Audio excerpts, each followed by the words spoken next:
नमस्कार दोस्तों। Good morning, very good morning. तो दोस्तों हम आज आपको बताएंगे जनरल साइंस जनरल नॉलेज के जो 25 प्लस क्वेश्चन हम बताते हैं। तो दोस्तों आपके लिए अति महत्वपूर्ण क्वेश्चन है, सुबह 7 बजे देखना मत भूलें। और सुबह 9 बजे जो जनरल साइंस के क्वेश्चन कराते हैं, यहाँ पर जीके के क्वेश्चन होते हैं गाइस, जीके के यहाँ पर जीएस के क्वेश्चन होते हैं। तो दोस्तों ये देखना मत भूलें, क्योंकि इसमें अति महत्वपूर्ण क्वेश्चन है जो बार बार एग्जाम में पूछे जाते हैं। तो दोस्तों ये देखना मत भूलें, ये आपका डोज है, पर डे आप लिया करो।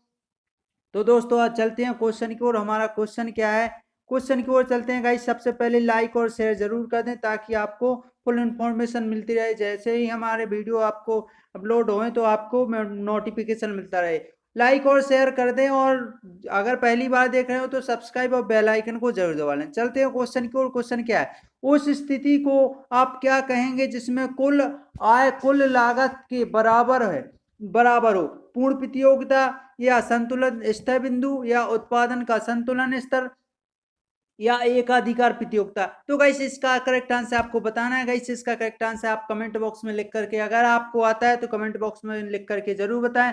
अगर आपके क्वेश्चन की 20 प्लस क्वेश्चन आते हैं तो आपकी अति महत्वपूर्ण तैयारी है। तो गाइस आपकी महत्वपूर्ण, अगर 15 प्लस लाते हैं तो भी आपकी अच्छी है, लेकिन जिसके 15 से अगर कम होते हैं तो उसकी तैयारी, उसको अति महत्वपूर्ण तैयारी ज्यादा करने की जरूरत है। तो चलते हैं क्वेश्चन की ओर। क्वेश्चन क्या है हमारा कि उस स्थिति को आप क्या कहेंगे, उस स्थिति को आप क्या कहेंगे जिसमें कुल आय कुल लागत के बराबर है। यानी जितनी लागत होती है उतनी ही आय है। जैसे हमने किसी धन में 25 रुपए लगाए और 25 रुपए ही हमको मिले, तो वो क्या कहलाती है, इसके बारे में हम बताते हैं।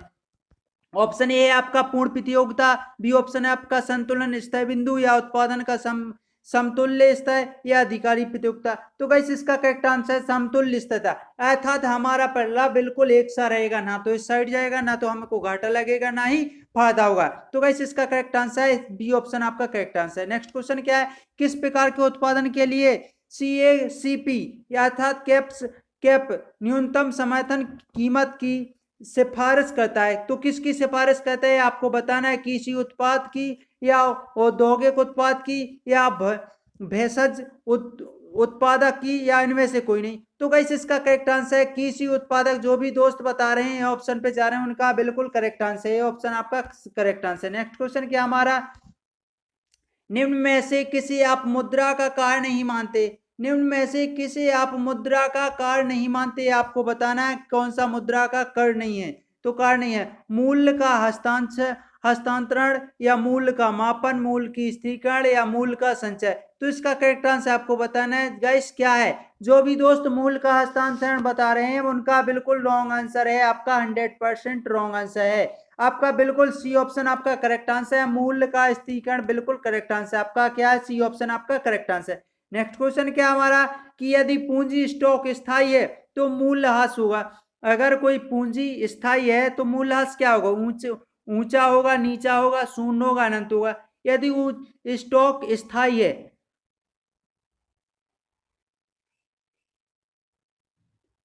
सॉरी दोस्तों, तो क्या है जो हमारा स्थायी होता है उसे शून्य होगा। ना तो हमको स्थायी रखा है तो ना तो हमको लाभ हो रहा है, ना ही हमारा घाटा हो रहा है, तो क्या होगा, शून्य होगा। कर्मचारियों की महंगाई भत्ते का निर्धारण हम किस आधार पर करते हैं, आपको बताना है। उपभोक्ता मूल्य सूचकांक पर, प्रति व्यक्ति आय पर, राष्ट्रीय आय पर, या आपका जीवन स्तर पर। तो गाइस क्या है, कर्मचारियों के महंगाई भत्ते का निर्धारण हम किस आधार पर कहते हैं, उपभोक्ता मूल्य सूचकांक पर। आपका ये ऑप्शन आपका करेक्ट आंसर है। नेक्स्ट क्वेश्चन क्या है, भारत में बहुराष्ट्रीय कंपनियों को प्रोत्साहन देना, बढ़ावा देना कहलाता है, उदारीकरण कहलाता है, या आपका वैश्वीकरण कहलाता है, या निजीकरण को कह लेते हैं, ये सभी। तो गाइस इसका करेक्ट आंसर है ये सभी हो सकते हैं। क्यों हो सकते हैं, वैश्वीकरण होता है, जैसे हम किसी बहुराष्ट्रीय कंपनी को प्रोत्साहन देते हैं, बढ़ावा देते हैं, तो वैश्वीकरण होता है। उदारीकरण होता है, वो उदार भी ले सकती है, और आपका निजीकरण भी हो सकता है। तो इसका correct answer D option correct answer है। 2011 की जनगणना के अनुसार भारत की साक्षरता दर कितनी है, तो आपको बताना है 74.04%, या 74.64%, या 74.16%, या 74.50%। इसका करेक्ट आंसर आपको बताना है गाइस क्या है इसका। 2011 की जनगणना के अनुसार भारत की साक्षरता दर क्या है? वो गाइस बिल्कुल जो भी ए ऑप्शन पे जा रहे हैं 74.04%, इसका करेक्ट आंसर है साक्षरता दर। साक्षरता दर का मतलब होता है जो व्यक्ति पढ़ा लिखा होता है उसे ये साक्षरता दर कहते हैं। सबसे ज्यादा कहाँ पर है गाइस? आपको कमेंट बॉक्स में किस राज्य की सबसे ज्यादा साक्षरता दर है उसको आपको कमेंट बॉक्स में लिख करके बताना है कि किसकी है गाइस। नेक्स्ट क्वेश्चन की ओर चलते हैं। नेक्स्ट क्वेश्चन क्या है कि भारत के निम्न पदाधिकारी द्वारा पद ग्रहण के समय ली जाने वाली शपथ का उल्लेख है, तो कौन सी सूची में है? आपको बताना है कि छठी अनुसूची में, कि तृतीय अनुसूची में, प्रथम अनुसूची में, चौथी अनुसूची में।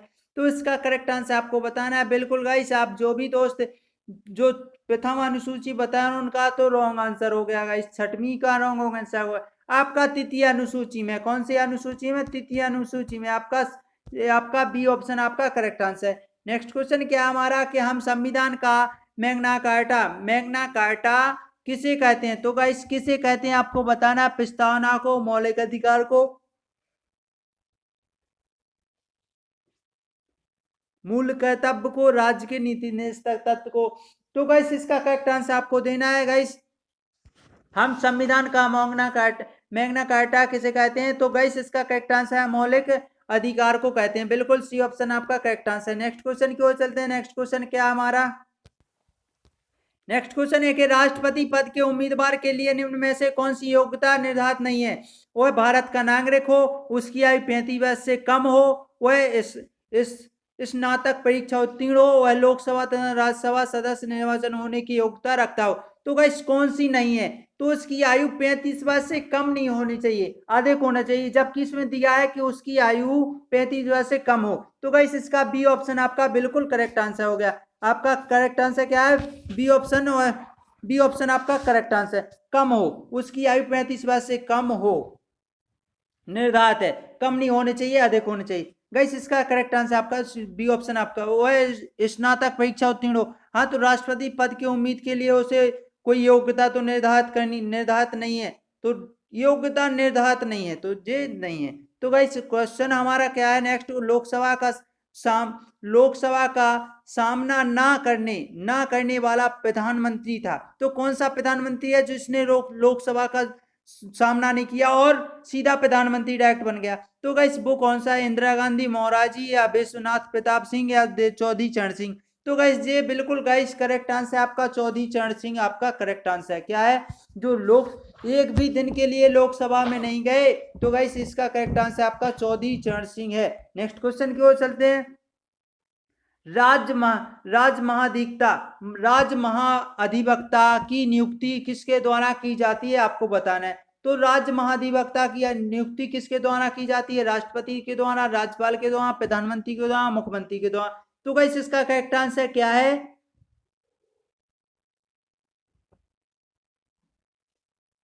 राज्य बोला गया है, तो राज्य की जो महाधिवक्ता की नियुक्ति किसके द्वारा की जाती है? तो राज्यपाल आपका करेक्ट आंसर है, राज्य में राज्यपाल करता है।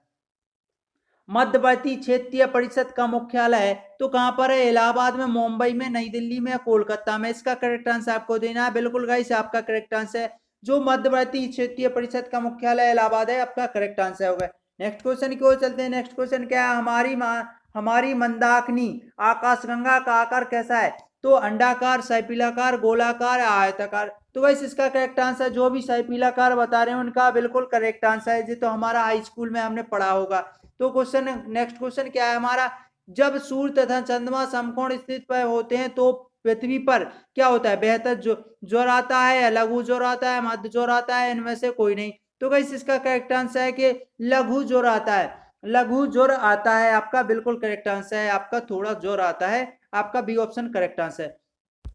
बेसाल्ट चट्टान कायांतरित तो होकर बनी है, तो गाइस कैसे बनी है? नाइस से, या सरपेंटाइन, या एम्फी बोलाइट से, या फाइलाइट से? तो इसका करेक्ट आंसर आपको देना है। जो भी एम्फी बोलाइट बता रहे हैं उनका 100 में 100% सही है। बिल्कुल गाइस सी ऑप्शन आपका बिल्कुल करेक्ट आंसर है। नेक्स्ट क्वेश्चन की ओर चलते हैं कि अरल सागर अरल सागर किस देश में स्थित है? तो आपको बताना है किस देश में? पाकिस्तान में, अफगानिस्तान में, या तंजा कंजास या कजाकिस्तान में, या तजाकिस्तान में, सॉरी तजाकिस्तान में। तो इसका करेक्ट आंसर आपको बताना है। अरल सागर किस देश में स्थित है, क्वेश्चन आता है, बहुत अति महत्वपूर्ण क्वेश्चन है। सी ऑप्शन बता रहे हैं कजाकिस्तान। जो भी दोस्त उनका 100% सही आंसर है आपका कजाकिस्तान। भैया तजाकिस्तान नहीं है, आप अपना आंसर चेंज कर लीजिए, कजाकिस्तान है गाइस। नेक्स्ट क्वेश्चन क्या है हमारा कि सामान्य तापमान के स्थानों को मिलाने वाली रेखा को हम किस नाम से जानते हैं? आइसोथर्मा, आइसो आइसोथर्म, या आइसोबाथ, या आइसोहाइट, या आइसो हेलाइन। तो गाइस इसका करेक्ट आंसर क्या है? बिल्कुल गाइस करेक्ट आंसर आपको बताना है। क्या इसका करेक्ट आंसर? आइसोथर्म बता रहे हैं जो भी दोस्त, उनका बिल्कुल करेक्ट आंसर, ये ऑप्शन आपका सही है।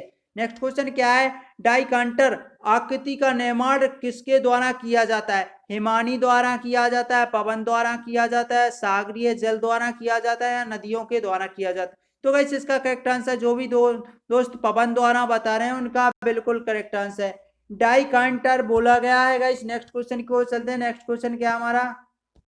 नेक्स्ट क्वेश्चन क्या हमारा कि सबरीमाला सबरीमाला नेशनल पार्क कहां पर है? ये गाइस बहुत अति महत्वपूर्ण क्वेश्चन है, बार बार पूछा जाता है एग्जाम में। आपको बताना है कि सबरीमाला जो नेशनल पार्क है वो कहां पर है? केरल में, कर्नाटक में, आंध्र प्रदेश में, असम में?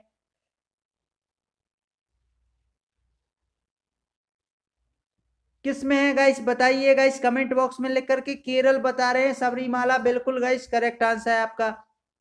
नेक्स्ट क्वेश्चन क्या है? बगलीहार परियोजना आप किस नदी से संबंधित करेंगे? झेलम नदी से, रावी नदी से, सतलज नदी से, चुनाव नदी से? तो गाइस इसका करेक्ट आंसर है चुनाव नदी से। जो हमारी बगलीहार परियोजना है वो चुनाव नदी से निकली हुई है। डी ऑप्शन आपका करेक्ट आंसर है। नेक्स्ट क्वेश्चन क्या है? बोगज बोगज कोई अभिलेख से हम किसके विषय में जानकारी नहीं प्राप्त कर सकते? इंद्र के, कि मित्र के, क्या वरुण के, पृथ्वी के? तो इसका करेक्ट आंसर बिल्कुल गाइस जो भी पृथ्वी बता रहा है, बोगज से पृथ्वी की जानकारी नहीं मिल सकती है। बोगज कोई से पृथ्वी की जानकारी नहीं मिल सकती। नेक्स्ट क्वेश्चन क्या है कि चार आय सत्य का मत दिया था, तो किसने दिया था? महावीर स्वामी ने, या महात्मा बुद्ध ने, या रामार्जुन ने, या वल्लभाचार्य ने? तो गाइस इसका करेक्ट आंसर क्या है? बिल्कुल गाइस महात्मा बुद्ध ने दिया था। क्या चार आय सत्य का मत किसने दिया था? महात्मा बुद्ध ने दिया था। आपका बी ऑप्शन है करेक्ट आंसर। नेक्स्ट क्वेश्चन क्या है? इमाद शाही वंश ने कहाँ शासन किया? इमाद शाही वंश ने कहाँ शासन किया है? आपको बताना है कि बाबर, बीदर, बीजापुर, गोलकुंडा। तो बरार में किया, कि बीदर में किया, कि बीजापुर में किया, कि गोलकुंडा में किया? आपको बताना है। तो गाइस बरार में किया है। जो इमाद शाही वंश था उसने कहां पर किया? जो बादशाही वंश था इमाद शाही बरार में किया था। नेक्स्ट क्वेश्चन क्या हमारा? निम्न को सम्मिलित कीजिए। एक तो आपने लिखा है निर्माण, एक तो आपने लिखा है निर्माण का था। हुमायूं का मकबरा किसने बनवाया था? आगरा का लाल किला किसने बनवाया था? आगरा का किला किसने बनवाया था? तो गाइस इसका करेक्ट आंसर आपको देना है। गाइस इसका करेक्ट आंसर आप बता सकते हैं जो भी दोस्त। देखिए गाइस हुमायूं का मकबरा किसने? हाजी बेगम ने बनवाया था। किसने बनवाया था? हाजी बेगम ने बनवाया था। आपका ये आपका करेक्ट है बता रहे हैं। तो हाजी बेगम। आगरा का किला आपने बताया, आपको पता है कि किसने बनवाया था? किसने? आगरा का किला। आगरा का ताजमहल नहीं बोला गया है दोस्तों, आप कंफ्यूज मत होइए। शाहजहां क्यों लगा रहे हैं? शाहजहां क्यों लगा रहे हैं दोस्तों? आगरा का किला गाइस किसने? अकबर ने बनवाया था। अकबर ने बनवाया था, करेक्ट आंसर है। और लाल किला किसने बनवाया था? जो दिल्ली का लाल किला है किसने बनवाया था? ये आपको बताना है। जो दिल्ली का लाल किला है वो शाहजहां ने बनवाया था। किसने? शाहजहां। बादशाही जामा मस्जिद औरंगजेब ने, बादशाही जामा मस्जिद औरंगजेब ने।